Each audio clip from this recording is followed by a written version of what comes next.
Good morning to all of you. Welcome to GK facts. Current में जानेंगे video के अंदर। जैसे कि आप सभी को पता है कि डेली 5 बजे जो है आपको करंट अफेयर की क्लास मिलती है। तो आज की डेट है 2 जनवरी और 2 जनवरी के जो मोस्ट इंपॉर्टेंट करंट अफेयर के क्वेश्चन है वो हम इस वीडियो में डिस्कस करेंगे। आपको वीडियो को एंड तक जरूर देखना है क्योंकि सभी क्वेश्चन आपके पेपर के पॉइंट ऑफ व्यू से इंपॉर्टेंट है। चाहे आप फिर किसी भी कॉम्पिटेटिव एग्जाम की तैयारी कर रहे हो, क्योंकि आप जानते हैं चाहे कोई भी कॉम्पिटेटिव एग्जाम हो उसमें ऐसा हो नहीं सकता कि करंट अफेयर से क्वेश्चन ना आए। तो सभी क्वेश्चन इंपॉर्टेंट है। अगर आपको इसका पीडीएफ चाहिए तो पीडीएफ आपको टेलीग्राम पर मिलेगा बच्चा। टेलीग्राम का लिंक डिस्क्रिप्शन बॉक्स में है, वहां से आप पीडीएफ तो प्राप्त कर ही सकते हैं टेलीग्राम से। उसके साथ साथ हम वहां पर आपको काफी और भी नॉलेज जो होती है वहां पर हम प्रोवाइड करवाते हैं। यानी कि कभी आपके लिए क्वेश्चन डालते हैं, क्विज के रूप में डाला जाता है, कभी आपके लिए जो है किसी टॉपिक को वहां समझा देते हैं, है ना। तो वो भी आप ज्वाइन कर सकते हैं, काफी इंपॉर्टेंट है। साथ में आप हमें टेलीग्राम के साथ साथ फेसबुक इंस्टाग्राम पर भी फॉलो कर सकते हैं। तो तीनों जगह हमें फॉलो जरूर कर लीजिएगा। चलिए स्टार्ट करते हैं करंट अफेयर, जानते हैं आज का सबसे पहला क्वेश्चन।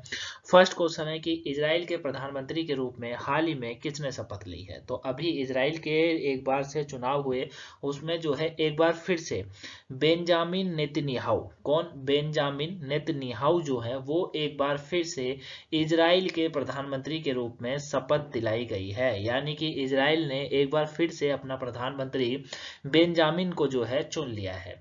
अब यहाँ पर हुआ यह है कि यहाँ की जो कैबिनेट है, इस कैबिनेट के अंदर पहले उनकी सरकार ने संभावित 120 संसदीय वोटों में से 63 वोटों के साथ सरकार बनाने का दावा पेश किया था। और इनका जो नया गठबंधन है उसमें है रिलीजियस ज्यूनिज्म, ठीक है, क्या है, रिलीजियस जो है जायोनिज्म करके जो है उन्होंने, और जेविस पावर पार्टी, यहाँ पर एक है जेविस पावर पार्टी, ठीक है, और रिलीजियस, ये शामिल है जिन्हों के साथ इन्होंने नया अपना गठबंधन बना रखा है। अब ये इनके जो नेता हैं वो फिलिस्तीनी के विरोध करते हैं। अब फिलिस्तीनी और इनका मुद्दा काफी लंबा है क्योंकि इजराइल जो है वो यहूदियों का देश है, ठीक है, और फिलिस्तीनी नहीं चाहते हैं कि यहूदी जो है इस दुनिया में रहें।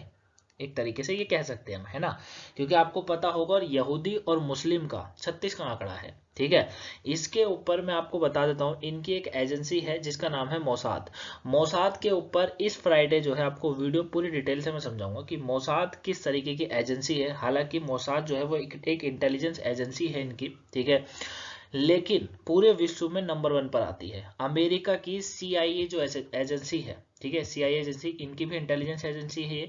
जैसे हमारी रो है उसी तरीके से इनकी सीआईए है, इजराइल की मोसाद है, ठीक है। ये भी इतने पहले नंबर पर नहीं आती है, लेकिन इजराइल की एजेंसी आती है। एक छोटा देश, भारत पूरे विश्व के नक्शे में एक छोटा देश, और चारों तरफ से इजराइल जो है वो अपने दुश्मनों से घिरा हुआ है, ठीक है। जैसे इसके बगल में बात करें, ईरान, इराक है, ठीक है, फिर फिलिस्तीन पड़ जाता है, सब जगहों से घिरा हुआ है। और ये सभी देश चाहते हैं कि, क्योंकि इजराइल जो है वो यहूदियों का देश है, यहाँ पर यहूदी रहते हैं जो कि मुसलमान के विरोधी माने जाते हैं एक तरीके से, ठीक है।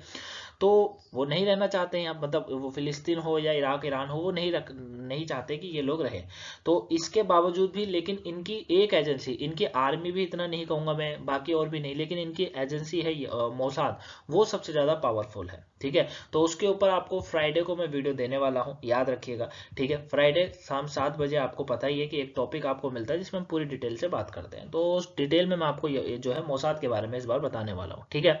तो उसमें मैं और अच्छे से यहाँ पर जानेंगे। अभी हम करंट के टॉपिक, करंट के पॉइंट ऑफ व्यू से जानकर इस क्वेश्चन को खत्म करते हैं, ठीक है। पीएम मोदी जो है उन्होंने भी बेंजामिन को इजराइल का प्रधानमंत्री दोबारा बनने पर बधाई दी है और कहा है बहुत बहुत बधाई हो आपको, एक बार फिर से जो है आप प्रधानमंत्री बन गए हैं। क्लियर है, चलिए तो याद रखिएगा इजराइल के एक बार फिर से प्रधानमंत्री बने हैं बेंजामिन नेतन्याहू। नेक्स्ट क्वेश्चन है, किस राज्य में विश्व स्तरीय काइकिंग कनोइंग अकादमी की स्थापना की जाएगी, कहां पर होगी, ये होगी देवभूमि उत्तराखंड के अंदर। यानी कि भारत का एक खूबसूरत राज्य है उत्तराखंड, वहां पर जो है इस अकादमी की स्थापना की जाने वाली है। अब ये जो अकादमी है इसमें केंद्रीय ऊर्जा मंत्री हैं आर के सिंह। आर के सिंह ने कहा है कि उत्तराखंड का जो टिहरी है, क्या, उत्तराखंड के अंदर एक जगह है टिहरी, टिहरी में एक विश्व स्तरीय इस अकादमी की स्थापना की जाएगी। और टिहरी झील, टिहरी जो झील है उसमें राष्ट्रीय championship Tehri water sports cup का उद्घाटन के अवसर पर यह बात कही गई थी। अब यानी कि यहाँ पर जो है उत्तराखंड के अंदर जो टिहरी जगह है, टिहरी झील के पास में राष्ट्रीय चैंपियनशिप हो रहा था, जो कि टिहरी वाटर स्पोर्ट्स कप था, उसमें इन्होंने ये बात कही गई कि इस अकादमी की हम यहाँ पर स्थापना करेंगे।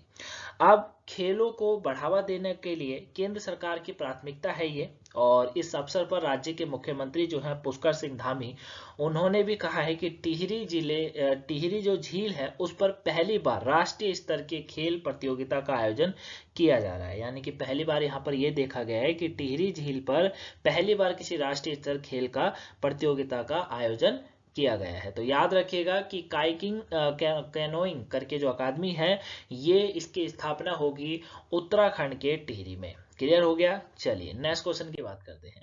ICC men's T20 cricket of the year 2022 के लिए किस भारतीय खिलाड़ी को शॉर्ट लिस्ट किया गया है? चुना नहीं गया है, ध्यान से समझ लीजिएगा, चुना नहीं गया है, शॉर्ट लिस्ट किया गया है। तो भैया किसको किया गया है?